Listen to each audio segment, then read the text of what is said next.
ደስ ይላል። ሸክምን ማራገፍ ደስ ይላል። ኢየሱስ ጌታ ነው። ጌታ ይባረክ። ዛሬ የምንመለከተው 20ኛውን የትምህርት ርዕሳችን ነው። ባለፉት ጊዜያቶች ብዙ አይተን የዛሬ ሳምንት የዛሬ 15 ቀን ከኔ ጋር በነበረን ጊዜ የእግዚአብሔር አንድነትና የእግዚአብሔር ሶስትነት ወይ ደግሞ ትምህርተ ሥላሴ the doctrine of trinity የሚለውን አይተናል። ይሄ ሚስጥረ ሥላሴ የሚባለው ወይ ደግሞ እግዚአብሔር አምላካችን አብም ወልድም መንፈስ ቅዱስም አንድ አምላክ አሐዱ አምላክ የሆነበት ትምህርት እንደዚህ በአንድ ስብከት ወይ ደግሞ በአንድ የትምህርት ክላስ የሚያልቅ አይደለም። የእድሜ ልክ ትምህርት ነው። አእምሮአችን ባደገ ቁጥር መንፈሳዊ ሕይወታችን በበሰለ ቁጥር በጣም ሰርች ከምናደርገው ነገር አንዱ የሥላሴን ዕውቀት ነው እና ይሄ የሥላሴ ዕውቀት በትክክል ሕይወታችን ላይ ከተገነባ መቼም ጊዜ ቢሆን ከሚገጥመን ስተት ወይ ደግሞ ከሚገጥመን ያመለካከት ውጣ ውረድ በተለይ መንፈሳዊ ሕይወትን በሚመስል ነገር አሸንፈን ነው የምንወጣው፣ ድል አድርገን ነው የምንወጣው። ይህንን ለማድረግ ብዙ የቤተክርስቲያን መሪዎች ባለፉት 2000 ዓመታት እስካሁኗ ሰዓት ድረስ እንኳን በዚህ ጉዳይ ላይ ብዙ ሰልፍ ያደርጋሉ፣ ብዙ ስብሰባ ያደርጋሉ፣ ብዙ ምርምር ይደረጋል፣ ብዙ ጥናት ይደረጋል። እግዚአብሔር ይባረክ። የኒቅያ ጉባኤ በ325 የተደረገው የመጀመሪያውን መሰረት የጣለልን ነው። ከዛ የተነሳ የዓለም አብያተ ክርስቲያናት የሥላሴ አማኞች በእንደዚህ አይነት በጣም ሶሊድ በሆነ ዶክትሪን በሱ እናምናለን። ያንን እንግዲህ በየጉባኤው በየባይብል ስተዲ በየግላችን መነጋገር፣ ማውራት፣ መመካከር በጣም ያስፈልገናል እና ይሄ ባለፈው 15 ቀን ጨርሰናል። ዛሬ የምንመለከተው እግዚአብሔር ሉዓላዊ አምላክ ነው የሚል ነው። ሉዓላዊ ማለት ሶቨርጂን ማለት ነው። ይሄ የላቲን ወርድ ነው። ገዢ ወይ ደግሞ እሱ ግን በማንም የማይቆጣጠር ተቆጣጣሪ የሌለው የሁሉ የበላይ የሁሉ ደግሞ ምንጭ እንደማለት ነው።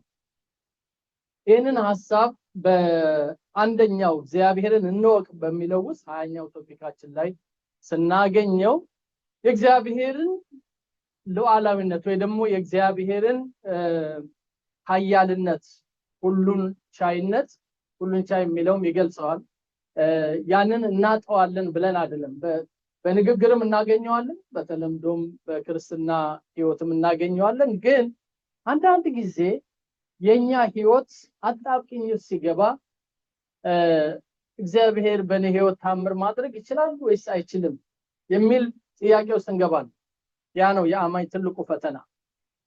የኔን ነገር እግዚአብሔር ተቆጣጥሮታል ወይስ ከእጁ ወጥቷል የሚል ሐሳብ ውስጥ ደግሞ እንገባለን። በተለይ ቻሌንጆች በጣም በበዙ ቁጥር እንደዛ ይሆናል።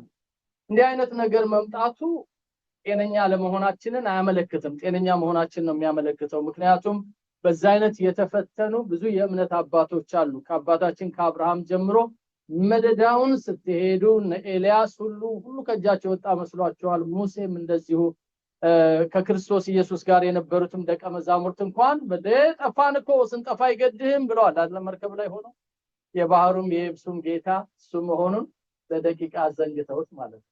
እና ሕይወታችን ውስጥ ፈተናዎች ሲበዙ የእግዚአብሔር ሉዓላዊነት ይረሳል እና ስለዚህ እግዚአብሔርን በዚህ መልኩ ማወቅ በሕይወታችን ተማምነን እንድንኖር ያደርገናል።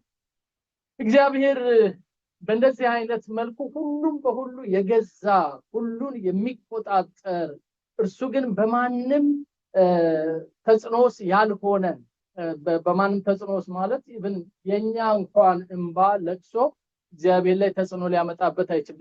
ሊያራራው ይችላል፣ ግን ማኒፑሌት ማድረግ ወይ ማስገደድ አንችልም። እግዚአብሔር በራሱ የሚሰራ ሁሉን አዋቂ ሁሉን የሚችል አምላክ ነው። ክብር ለኢየሱስ ይሁን። ጌታችን መድኃኒታችን ኢየሱስ ክርስቶስ ከዚህ አምላክ ጋር ነው ያስተዋወቀን እና ይህንን ያወቅነውን አምላክ በደንብ እንድናውቀው ጠጋ ብለን እንድናየው ያስፈልገናል። ጥቂት የመጽሐፍ ቅዱስ ክፍሎች እናነባለን። ከብሉይ ኪዳን 1 ከአዲስ ኪዳን 1 ወይ 2 እናደርግና እነሱን እንመለከታለን። ከዛ በኋላ የሚቀሩትን ጥቅሶች አብረን እንመለከታለን። ከብሉይ ኪዳን ብጀምር ይሻላል መሰለኝ። ከብሉይ ኪዳን ልጀምር። ሁለተኛ ዜና ምዕራፍ 30 ላይ ንጉስ ዳዊት የተናገረውን ያንን ሐሳብ ባነሳው ጥሩ ሊሆን ይችላል። በዚህ ዙሪያ የተሰጡ ብዙ ትምህርቶች አሉ። ትልልቅ የተባሉ እግዚአብሔር ሰዎች ወይ ሰባኪዎች የሰጡትን እሱንም ማዳመጥ ብዙ ሊጠቅመን ይችላል። ሁለተኛ ዜና ምዕራፍ 30 አይደለም ምዕራፍ 29 ንጉስ ዳዊት የተናገረውን እሱን ሐሳብ እንወስዳለን። አንድ ጥቅስ ብቻ ነው የምንመለከተው ቁጥር 11ን ግን 10 ጀምረን እናንበው ሐሳቡን ለመያዝ። ዛሬ ለማንበብ ተነሱ አንልም፣ ወረዴ ለጸሎት ስለተነሳ እኔ ላንብበው አብረን እንቀጥል። አንደኛ ዜና ምዕራፍ 29 ቁጥር 10 እና 11 ሁለተኛ ዜና ነው ያለው። አንደኛ ዜና ምዕራፍ 29 ቁጥር 10 እና 11 እናንበው። ደርሳችኋል? ሳለ ደርሳችኋል? ኦኬ እናንበው። ዳዊትም በጉባኤው ሁሉ ፊት እግዚአብሔርን ባረከ። ዳዊትም አለ፣ አቤቱ የአባታችን የእስራኤል አምላክ ሆይ ከዘላለም እስከ ዘላለም ተባረክ። አቤቱ በሰማይና በምድር ያለው ሁሉ ያንተ ነውና ታላቅነትና ኃይል ክብርም ድልና ግርማ ለአንተ ነው። አቤቱ መንግስት ያንተ ነው፣ አንተም በሁሉ ላይ ከፍ ከፍ ያልክ ምንድነው ይለዋል? ራስ ነህ። በጣም በዝርዝር ነው ዳዊት የተናገረው። አቤቱ በሰማይና በምድር ያለው ሁሉ የማን ነው ይለዋል? ያንተ ነው። ይሄ ብቻ አይደለም የሚለው፣ ታላቅነት፣ ኃይል፣ ክብር፣ ድልና ግርማ እግዚአብሔር ይባረክ። ለማን ነው? ለአንተ ነው፣ ለማንም አይገባም። አቤቱ መንግስታት ያንተ ነው፣ አንተም በሁሉ ላይ ከፍ ከፍ ያልክ ነህ። ቁጥር 12 ባለጠግነትና ክብር ካንተ ዘንድ ነው፣ አንተም ሁሉን ትገዛለህ። ኃይልና ብርታት በእጅህ ነው፣ ታላቅ ለማድረግ ለሁሉም ኃይልን ለመስጠት በእጅህ ነው ይላል። እግዚአብሔር ይባረክ። ይሄንን እንግዲህ የገባው ያወቀ ሰው ለእግዚአብሔር መገዛት አያቅተው፣ ለእግዚአብሔር መንበርከክ አያቅተው። ያለውን ነገሩን በሙሉ እግዚአብሔር እጅ ስር ማድረግ አያቅተው። ዋናው ዕውቀት ስለሆነ ሁልጊዜ ኢንፎርሜሽን ነው አይደለም የሚያንቀሳቅሰን፣ ዕውቀት ማለት ኢንፎርሜሽን ነው። ስለዚህ ይሄ ያልገባው ሰው ለራሱ ሲኖር እንመለከታለን፣ ወይ ደግሞ በራሱ ሲታገል እንመለከታለን። ይሄ የገባው ሰው ግን በራሱ አይመካም፣ ወይ ደግሞ ለራሱ አይኖርም። ሁሉን ለእግዚአብሔር ያስገዛል። በንጉስ ዳዊት ሕይወት ውስጥ የምናየው እንግዲህ ይሄ ጠለቅ ያለ ዕውቀት ቢያጠፋም ቢያለማም ቢበድልም መልካም ቢያደርግም ነገሩን ሁሉ ከእግዚአብሔር ጋር ያገናኘው እግዚአብሔር ኃያል፣ እግዚአብሔር ሁሉን ቻይ፣ በምድርም በሰማይም ያለው በሙሉ በሱ እጅ እንደሆነ ገብቶታል። እግዚአብሔር የተባረከ ይሁን። ክብር ለኢየሱስ ይሁን። ይሄ እንግዲህ ከዳዊት ንግግር የተነሳ ነው። ወደታች ያለውን እናንተ ልታነቡት ትችላላችሁ። ሁለተኛው ተመሳሳይ የሆነ ሐሳብ ንጉስ ሰለሞን ተናግሯል መክብብ ላይ። እሱን ልለፈውና ሐዋርያው ጳውሎስ በአዲስ ኪዳን ደግሞ የተናገረውን ከሐዋርያት ሥራ ምዕራፍ 17 ላይ እንመልከተው። ይሄንንም ክፍል ሐዋርያት ሥራ ስናጠና አይተነዋል። ግን ይሄን ጳውሎስ ደግሞ በምን አይነት ሁኔታ ነው አምላኩን የተረዳው የሚለውን ደግሞ ይሄን እንመልከት። በተለይ የጳውሎስ ንግግር ዳዊት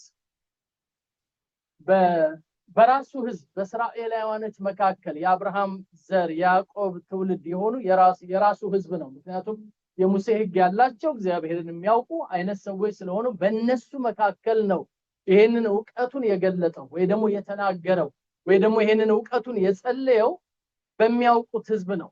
የጳውሎስን ልዩ የሚያደርገው በማያውቁ ሰዎች መካከል ነው ይሄን የተናገረው።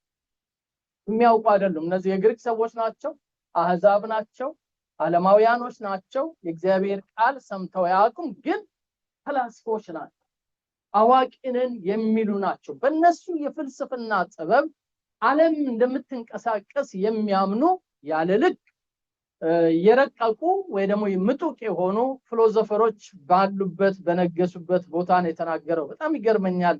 እግዚአብሔር ጥበበኛ አምላክ እንዴት አድርጎ ለጳውሎስ ይሄን ምስጢር እንደገለጠለት። ይሄን ክፍል እንመልከተው።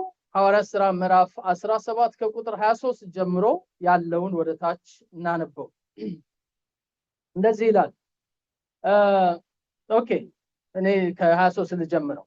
የምታመልኩትን እየተመለከትኩ ሳልፍ ለማይታወቅ አምላክ የሚል ጽፈት ያለበትን መሰዊያ ደግሞ አግኝቻለሁና እንግዲህ ይሄንን ሳታውቁ የምታመልኩትን እኔ እነግራችኋለሁ ይልና ቁጥር 24 ላይ ምን ይላል? እዛ ስክሪኑ ላይ እንደምታዩት ዓለሙንና በእርሱ ያለውን ሁሉ የፈጠረ አምላክ እርሱ የሰማይና የምድር ጌታ ነውና እጅ በሰራው መቅደስ አይኖርም።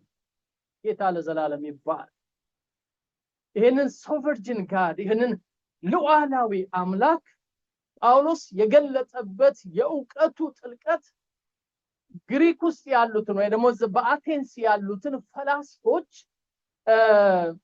ፍልስፍናቸውን ሽባ ያደረገ ወይ ያሸነፈ ነው፣ ድል ያደረገ ነው። ጌታ ይባረክ። አንዳንድ ነገሮች በህይወታችን ልክ እንደዛ ይገዳደሩናል። ሪዝን አውት ማድረግ ይፈልጋል አእምሯችን ለሚገጥመን ነገር። ይሄ እኮ የሆነው ያ ስለሆነ ነው፣ ይሄ እኮ የሆነው ኑሮ ስለተወደደ ነው፣ ይሄ እኮ የሆነው 21ኛ ክፍለ ዘመን ላይ ስለምኖር ነው፣ ይሄ ፈተና እኮ የደረሰኝ ኢንቫይሮመንቱ ስለተበከለ ነው፣ ይሄ እኮ የደረሰብኝ ምናምን ማንኛችንም እንደዛ አይነት ሪዝን እንፈልጋለን። አንዳንድ ጊዜ ሰዎችም ሲያማክሩን ወደ ካውንስለሮች ጋር ስንሄድ የኛን ባክግራውንድ ያጠኑ ምን ነበር ያጋጠመ አደጋ የደረሰበት ጊዜ አለ፣ ጭንቅላቴ የተመታበት ወይ ደግሞ ውስጤ የተሰበረ ያንን ተመርኩዘው ነው የሚያማክሩት። እኛም ደግሞ ያንን ሪዝን ነግረን መፍትሄ ያገኘን ይመስለናል። ግን አይደለም ወገኖች፣ አይደለም።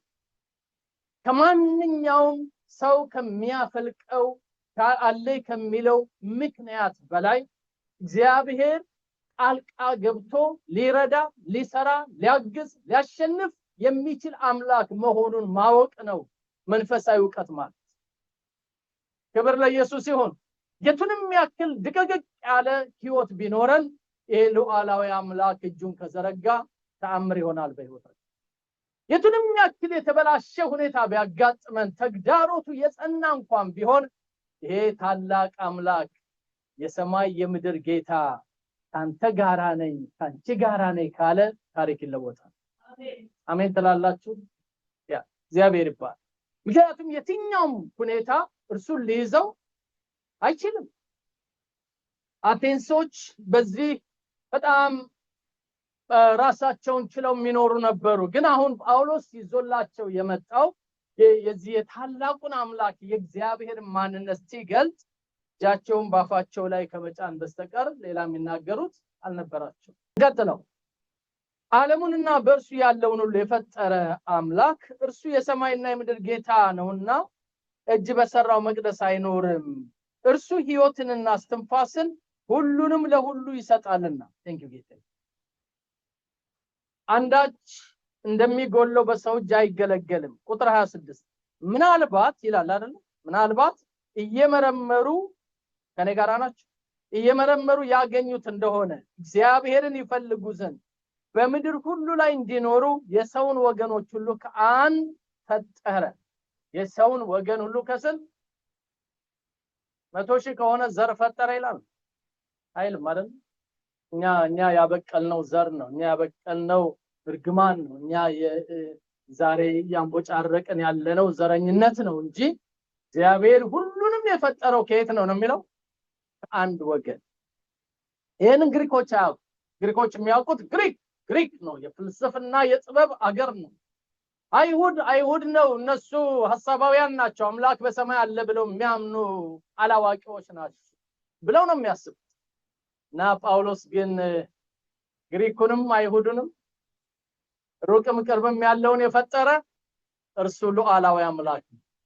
እግዚአብሔር ለዘላለም ይባረክ።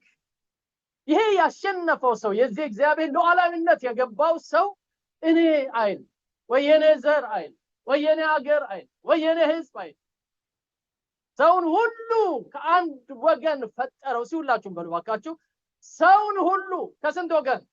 ከአንድ ወገን። ከአንድ ወገን ፈጠረ።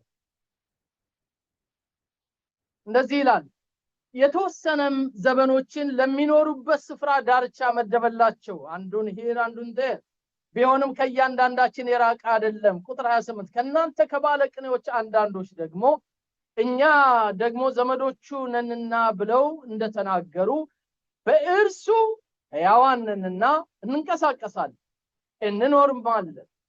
እንግዲህ የእግዚአብሔር ዘመዶች ከሆነን አምላክ በሰው ብልሃትና ሐሳብ የተቀረጸውን ወርቅ ወይንም ብር ወይንም ድንጋይ እንዲመስል እናስብ ዘንድ አይገባም።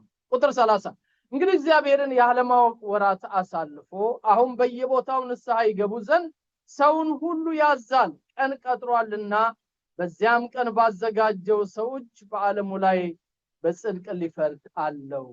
ስለዚህ እርሱን ከሙታን በማስነሳቱ ሁሉን አረጋግጧል ይላል። እግዚአብሔር ይባረክ። ጌታችን መድኃኒታችን ኢየሱስ ክርስቶስ የእግዚአብሔርን ሉዓላዊነት ለመግለጥ ለማሳየት ወደፊትም ፈራጅ መሆኑን ለማመልከት ነው ከሞት የተነሳው ነው የሚለው ጳውሎስ። እነዚህን ሁለት ሐሳቦች ይዘን አንዳንድ ሐሳቦችን ነጋገር።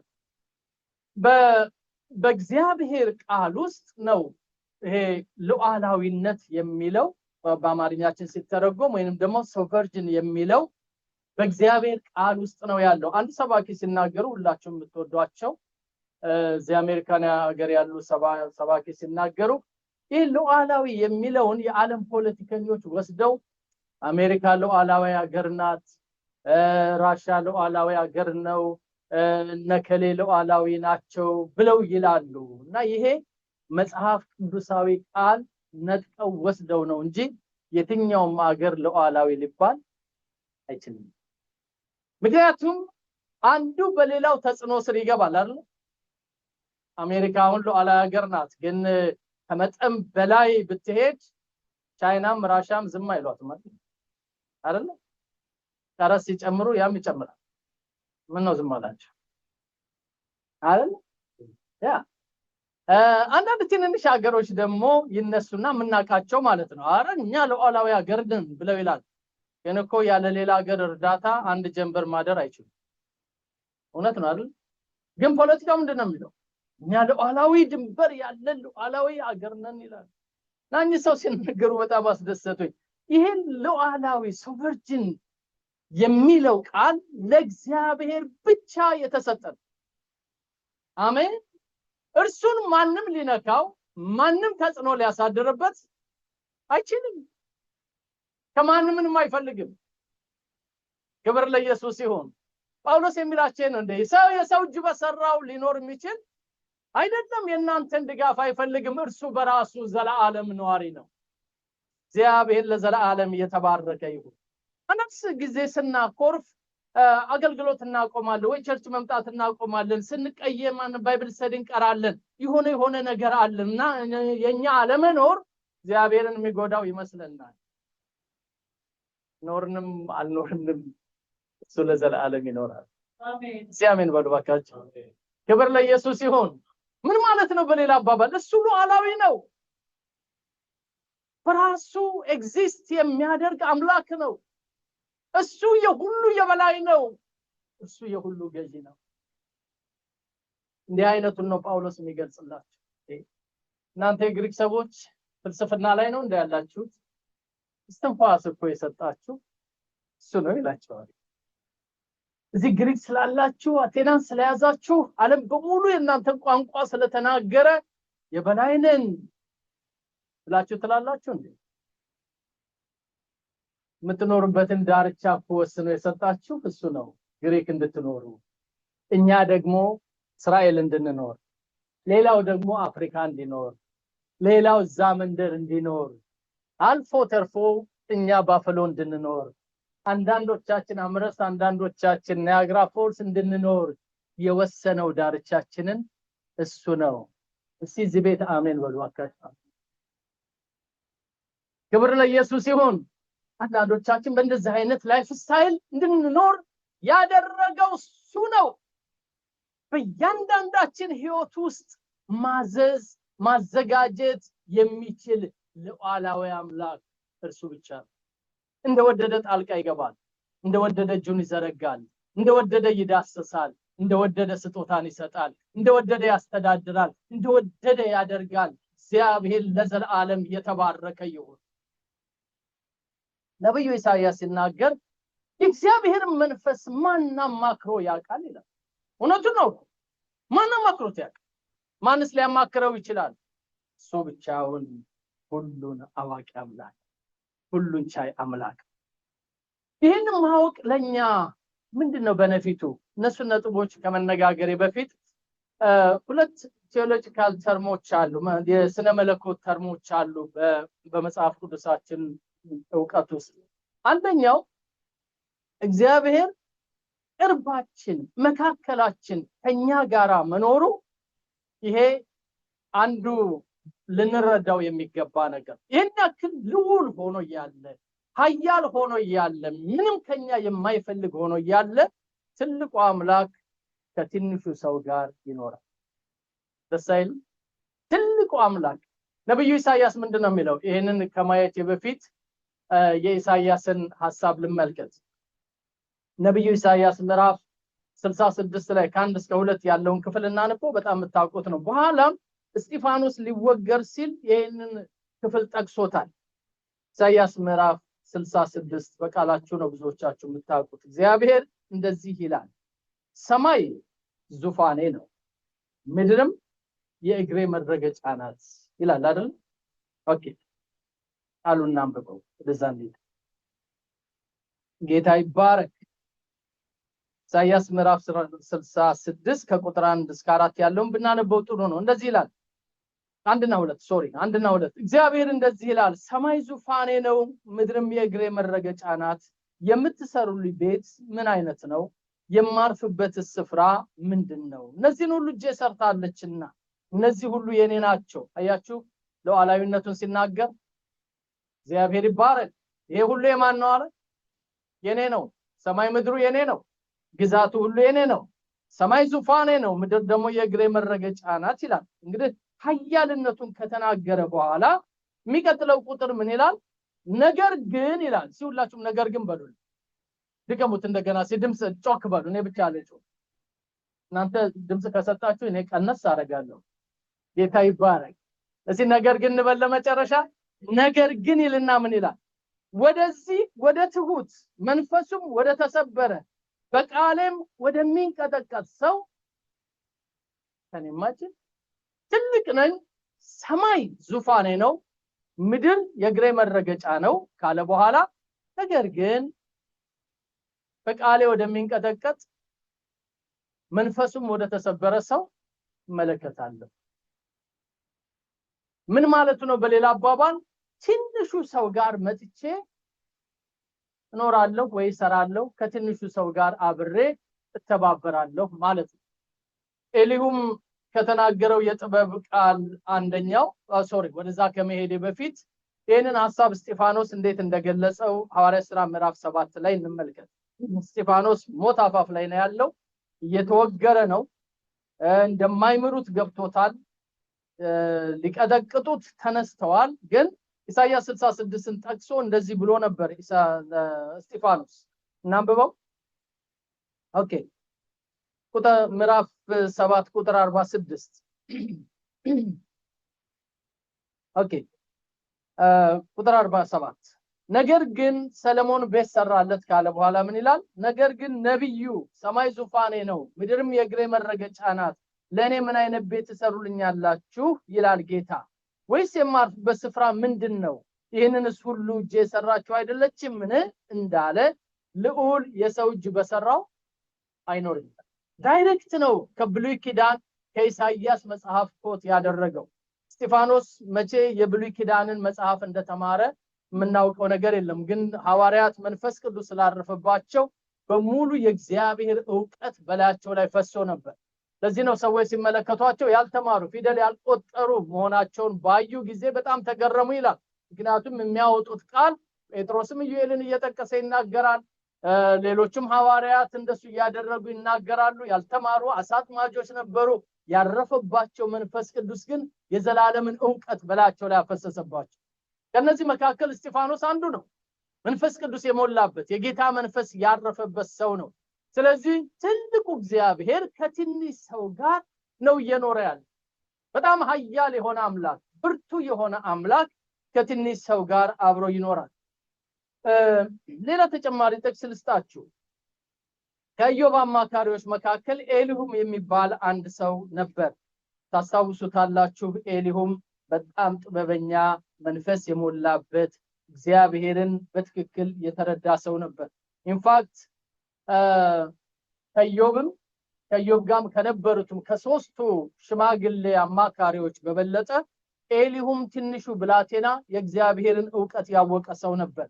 እንደዚህ ይላል ኤሊሁም ሲናገር ኢዮብ ምዕራፍ 36 ቁጥር 5 ላይ እንደዚህ ይላል፣ እነሆ እግዚአብሔር ኃያል ነው፣ ማንንም አይንቅም፣ እኔን አይንቅም፣ አንቺን ምን ነው ማለት አንተን ምን አይልም።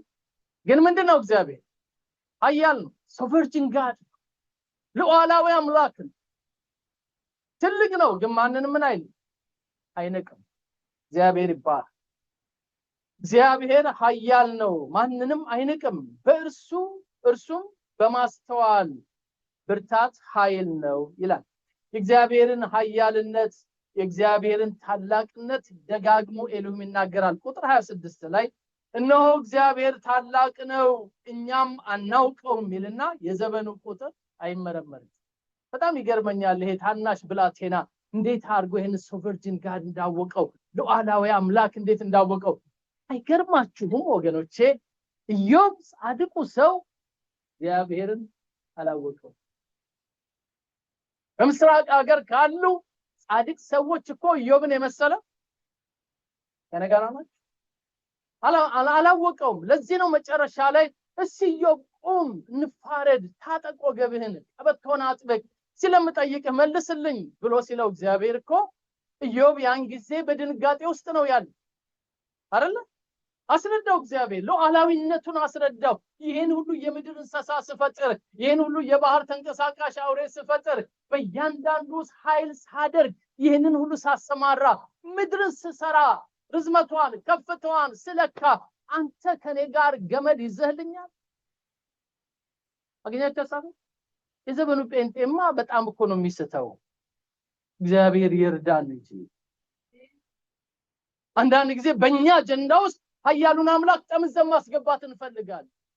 በእኛ ምኞት ውስጥ፣ በእኛ መሻት ውስጥ ናናናና አርግልኝ ይሄንን እንደ የንማ ካላረክ አለቅህም አይነት ወገኖቼ፣ እግዚአብሔር እንደዛ የሚደፈር አምላክ አይደለም።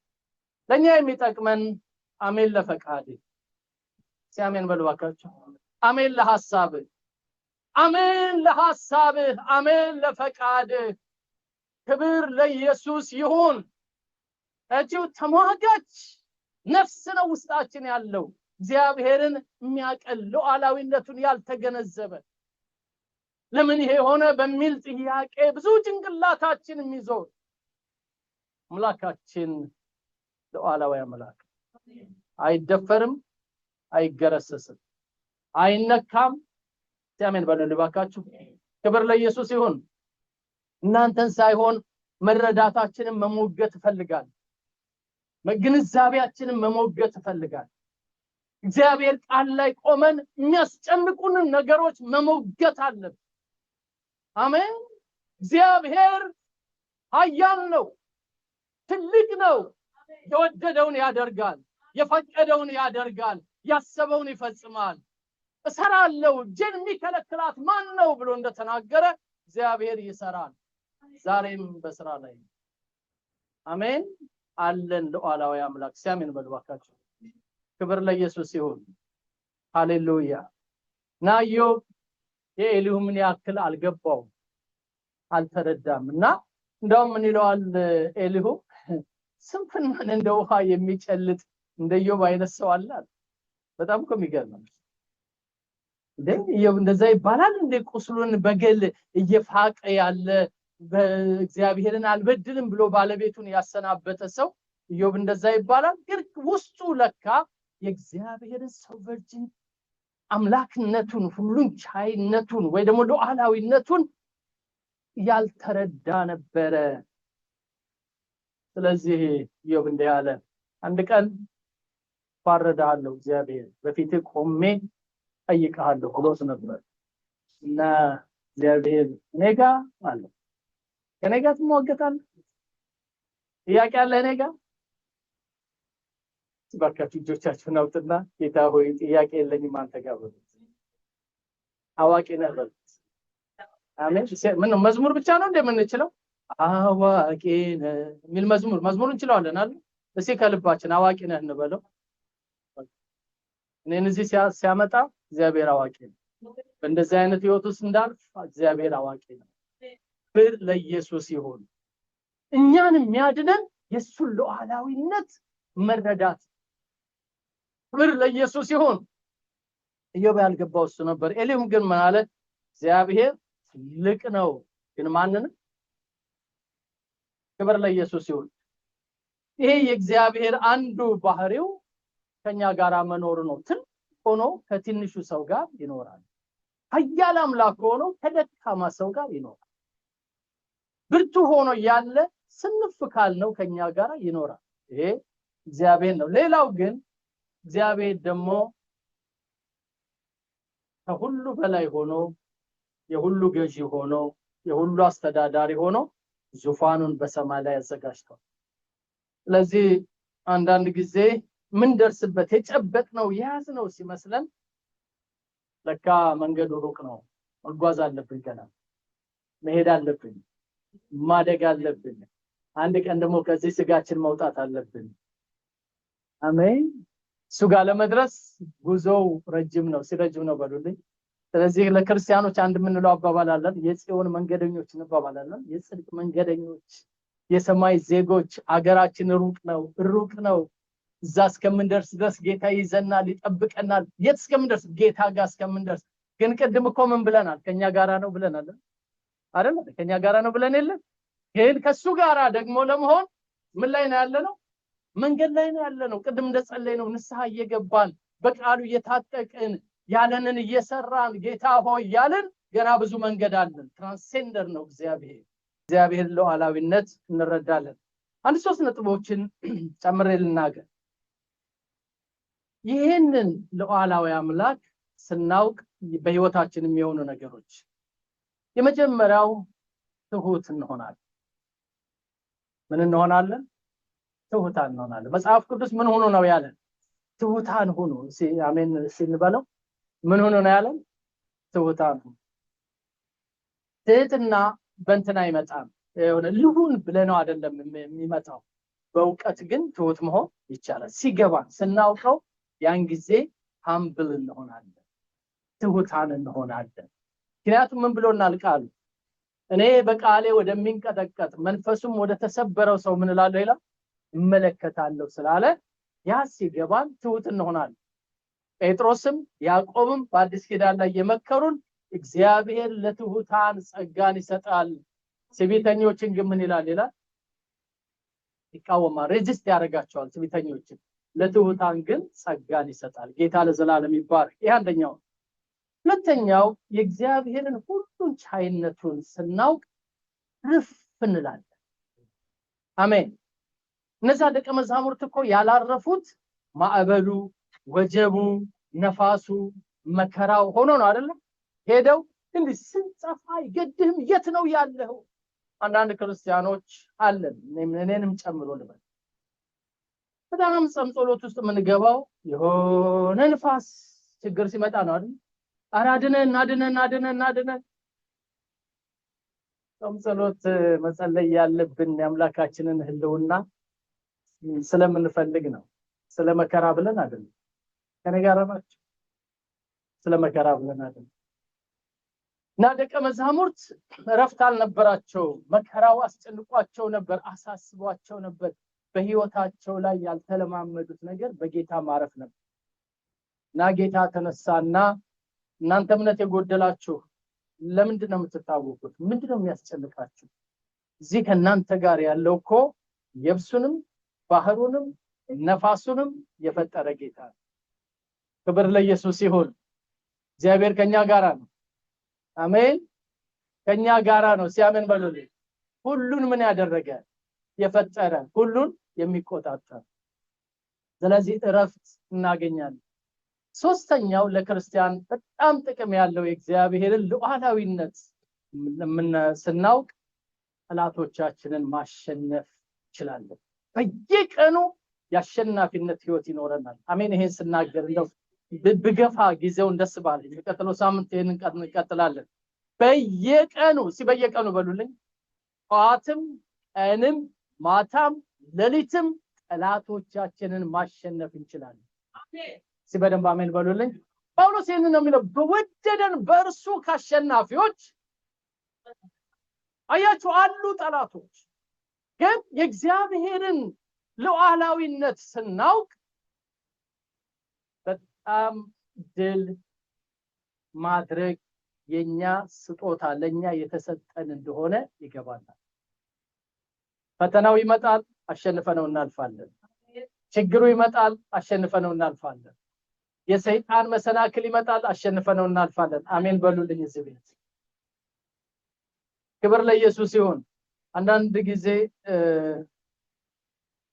አጋጥሟችሁ ያውቃል በእናንተም ህይወት ይሄንስ ትከሊት አትወጣውም አታልፈም፣ አቤት አቤት አቤት እንደው በዛ እሷ ላይ ተብላችሁ ከወር ወይ ከዓመት በኋላ እናንተ ሃሌሉያ ጌታ ይመስገን ምናምን ብላችሁ ታውቃላችሁ? ስፔሻል ስለሆናችሁ ነው እንዳያለፋችሁ አይደለም። እሱ ሉዓላዊ አምላክ ነው። ጠላትንም ያየዋል፣ ወጥመዱንም ያየዋል፣ ጉልበቱንም ያውቀዋል ጠላትን። ክብር ለኢየሱስ ይሁን። እግዚአብሔር ሉዓላዊ አምላክ ነው። ድል እናገኛለን። ሁልጊዜም አእምሯችን ስለማሸነፍ፣ ስለ ድል አድርጎ ስለመሄድ፣ የጽድቅን መንገድ ስለመጓዝ፣ ዲያብሎስን ስለመቀጥቀጥ፣ ይሄንን ዓለም አሸንፎ ስለማለፍ፣ የሥጋን ስራ ረግጦ ስለመግዛት፣ ስለ ቪክትሪ ነው የምናወራው። አምላካችን ሉዓላዊ አምላክ ነው። ተነስተን እንጸልይ። ጌታ ይባረክ። እዚህም ቤት ድል አለ። ይህንን ቤት የሚያስተዳድረው ጌታ ሉዓላዊ ስለሆነ በእኛ ህይወት ድል አለ። እኛን የገዛን ጌታ ሁሉን ቻይ አምላክ ስለሆነ ክብር ለኢየሱስ ይሁን። እንደዚህ አይነት አምላክ ነው የምናመልከው ወገኖቼ። ደስ ይበላችሁ። ዳዊት የተናገረው ነው።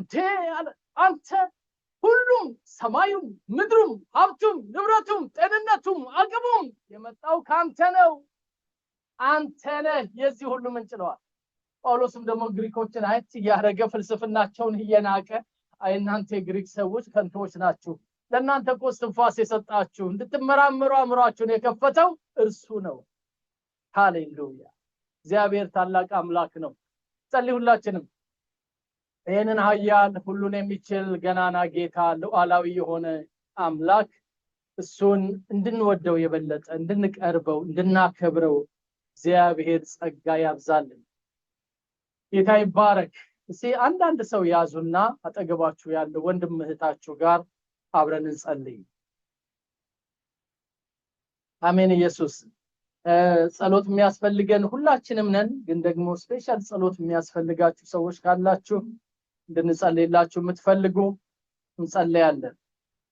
ዛሬ ወደዚህ ያልመጡ ጸሎት የሚፈልጉ ወገኖች እንዳሉ ትላንት ሰምቻለሁ።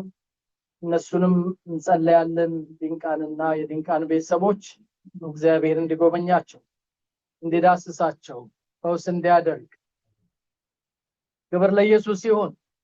ሌሎች መካከላችንም ያሉትም እንጸልያለን።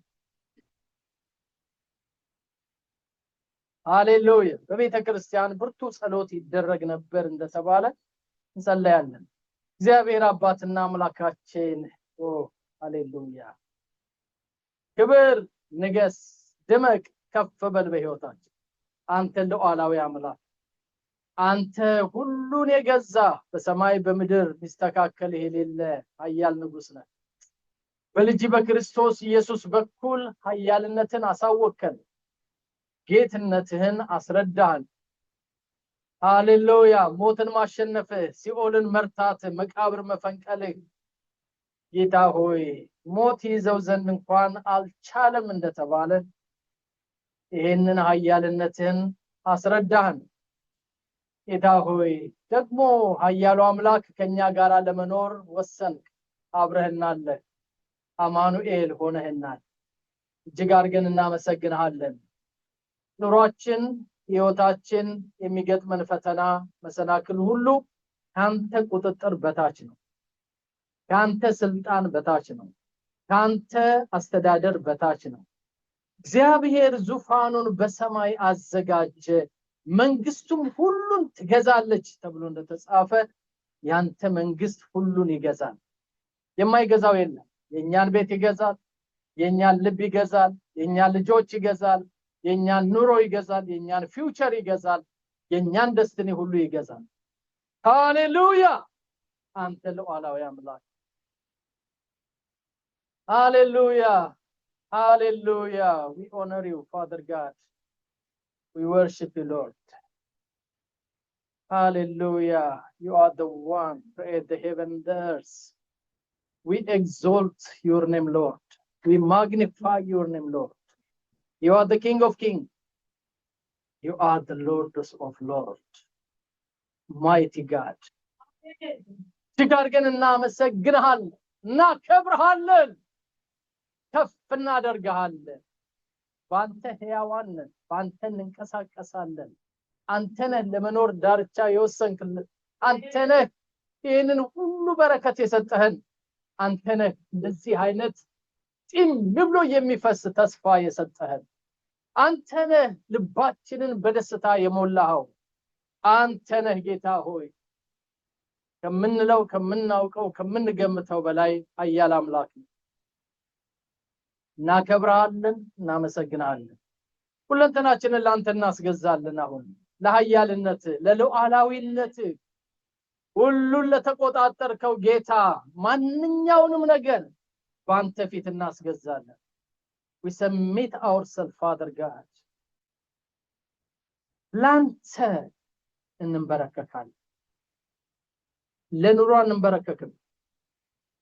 እዚህ ምድር ላይ ላለው ለጠላት ስራ አንበረከክም። We never bow. We never bow. በፍጹም ላንተ ብቻ፣ ጉልበታችን ላንተ ብቻ፣ አቅማችን ላንተ ብቻ። አቤት ኃያሉ ጌታ ግዛን አንተ ብቻ፣ ንገስ አንተ ብቻ፣ ክበር አንተ ብቻ፣ ድመቅ አንተ ብቻ፣ ከፍ በል አንተ ብቻ በሕይወታችን። እናመሰግንሃለን ጌታ ሆይ። ጌታ አምላካችን ወገኖቻችንን ደግሞ በፊት ይዘን እንቀርባለን። ድንቃንና በላይነሽን ልጆቻቸውን እንድትዳስስ እንድትጎበኝ እጅህን በላያቸው ላይ እንድትዘረጋ ፈውስ እንዲሆን እዛ ቤት፣ ተአምር እንዲሆን እዛ ቤት፣ ድንቅ ነገር እንዲሆን እዛ ቤት፣ ኃያልነትህ ታላቅነትህ እንዲዳስሳቸው እንዲጎበኛቸው፣ የሚከብዳቸውን የሚያስጨንቃቸውን ነገር ሁሉ ከነሱ ላይ እንድታነሳ ጌታ አምላኬ ሆይ ተአምር እንድታደርግ እለምንሃለሁ። የምትችል እግዚአብሔር ስለሆንክ ይሄንን ቤተሰብ ፈውስ፣ ይሄንን ቤተሰብ ዳስ። ጌታ ሆይ ድንቃን ጁላይ ያለውን ነርቭን ሲስተም ሊያበላሽ የወጣውን ማንኛውንም ህመም ዘይትን አፍስሰህ እንድትፈውስ፣ የሐኪሞች ሐኪም የዶክተሮች ዶክተር የአዋቂዎች አዋቂ የጠቢባን ሁሉ ጠቢብ ፈዋሽ ጌታ ኢየሱስ ይሄን ወንድማችን እንድትዳስሰው እንለምንሃለን። ልጆቹ እንድትዳስስ እለምንሃለን። አቅምና ጉልበት እዛ ቤት እንዲገኝ፣ ብርታት እንዲመጣ፣ ፈውስ እንዲበቀል በኢየሱስ ክርስቶስ ስም እንጸልያለን። የሚዋጋ የሚከታተል የጠላት ኃይል ስራው ሁሉ የፈረሰ ይሁን። ጌታ አምላካችን ልጆቻችንን በፊት ይዘን እንቀርባለን። ያንተ እጅ ያስፈልጋቸዋል። ያንተ ፈውስ ያስፈልጋቸዋል። ያንተ ቅባት ያስፈልጋቸዋል። ያንተ ኃያል በረከት በላያቸው ላይ ያስፈልጋቸዋል። በኢየሱስ ክርስቶስም እያንዳንዱን ልጅ እንድትነካ፣ እያንዳንዱን ቤተሰብ እንድትጎበኝ እለምንሃለሁ። ጌታ ሆይ አካላችን ያንተ ቤተ መቅደስ ነው። በተለያየ ነገር ሊታመም ሊደክም ይችላል። በተለያየ ነገር ደግሞ ጌታ አምላኬ ሆይ በሽታ ሊመጣ ይችላል። ግን አንድ ነገር እናምናለን። እኔ ፈዋሽ አምላክ እግዚአብሔር ነኝ ብለህ የተናገርክ የቃል ኪዳን አምላክ፣ የተናገርከውን ተስፋ ማታጥፍ ጌታ በኢየሱስ ክርስቶስም ፈውስ በላያችን ላይ ይሁን። መለኮታዊ ፈውስ በላያችን ላይ ይሁን። የታመመው አካላችን ጤነኛ ይሁን። ጌታ አምላኬ የደከመው አካላችን ብርታትን ያግኝ። ጌታ ሆይ ጸልያለሁ። የጠላት ውጊያ ከቅርብ ከሩቅ እየተወነጨፈ የሚያስቸግራቸው ወገኖቻችንን የምትከላከል አንተ ነህ። መሰረቱን አይተ የጠላትን ምሽግ የምታፈርስ አንተ ነህ። ስምህን እንጠራለን። በጌታ በኢየሱስ ክርስቶስ ስም ያጋንንት ምሽግ ሁሉ የፈረሰ ይሁን። የጠላት ቀስት ሁሉ የተሰበረ ይሁን። በልጆቻችን ላይ የሚወረወር፣ በእኛ ላይ የሚወረወር፣ በቅዱሳን ላይ የሚወረወር ማንኛውም የሚንበለበል ፍላጻ በኢየሱስ ክርስቶስ ስም የተራገፈ ይሁን። ጌታ አምላኬ ሆይ ከነገ ጀምሮ የሚኖረን ጾም ጸሎት ጊዜያችን እርዳታ ካንተ የምንለምንበት፣ የጠላትን ስራ ሁሉ የምናፈርስበት፣ ደግሞ ጌታ ሆይ ድል የምናውጅበት ይሄንን የልመና የጸሎት የምልጃ መንፈስ በዚህ ህዝብ ላይ እንድታፈስ እለምንሃለሁ። አቅምና ጉልበት ጨምርልን። ኃይል ሁሉ ስጠን። እንድንያዝ እርዳን። ልብ ለልብ ነፍስ ለነፍስ እንድንተሳሰር እርዳን። ደስ እንድናሰኝህ ጌታ ሆይ በዚህ እንድትባርከን እለምንሃለሁ። ክብር በሰማይ ክብር በምድር ላንተ ይሁን። በጌታችን በመድኃኒታችን በኢየሱስ ክርስቶስ ስም ጸለይን። አሜን። ጉባኤ ሁሉ አሜን ይበል። ሲደግመን አሜን እንበል። ሃሌሉያ። እግዚአብሔር ይባርካችሁ፣ ፊቱን ያብራላችሁ፣ ጸጋውን ይጨምርላችሁ፣ በኃያል እጆቹ ስር ያኑራችሁ፣ በክንፎቹ ጥላ የምትተማመኑ ያድርጋችሁ። ቀናችሁ የተባረከ ይሁን። ሳምንታችሁ የተባረከ ይሁን። ዘመናችሁ የተባረከ ይሁን። በኢየሱስ ክርስቶስ ስም ተባረኩ። አሜን አሜን አሜን። እግዚአብሔር ይባርካችሁ። ተባረኩ።